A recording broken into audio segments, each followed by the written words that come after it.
मोदी नवीन बेटाबेटी कौन कौच ओडिशा राजनीति।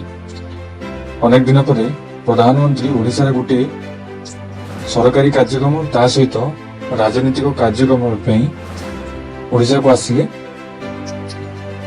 तापुणी राजनीति सब जो जिला अधिक चर्चा संबलपुर मटिक प्रथम आईएम संबलपुर प्रतिष्ठा दिवस रे जोगदेले जो जगह कि मोदी नवीन एकाठी देखा मिले जे कि राजनीतिक परस्पर विरोधी अवश्य औपचारिक भाव में विरोधी मात्र से जहाँ भी हो एकाठी हेले बाकी फोटो वीडियो सोशल मीडिया रे बुलूची आप देखिपारे जड़े उभय उभय को प्रशंसा कले हाथ मिलार फोटो एवं बर्तमान भी सामाजिक गणमाध्यम बहुत बुलूची जहाँ देखिक लगलानी जे उभय राजनीतिक विरोधी राजनीतिक कार्यक्रम विशाल जनसमावेश नाटा दिया विशाल लोक भी आए विशाल मात्र कर्मी जो आशा रही कर्मी को आशा मरीगला।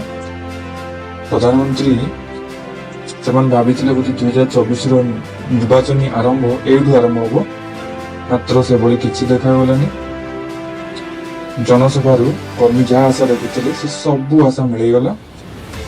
बोधे नवीन की बीजेडी बा राज्य सरकार को लेकिन गोटे पद मुहर चलने कांग्रेस को गाड़ी देले भाषण सारदेले।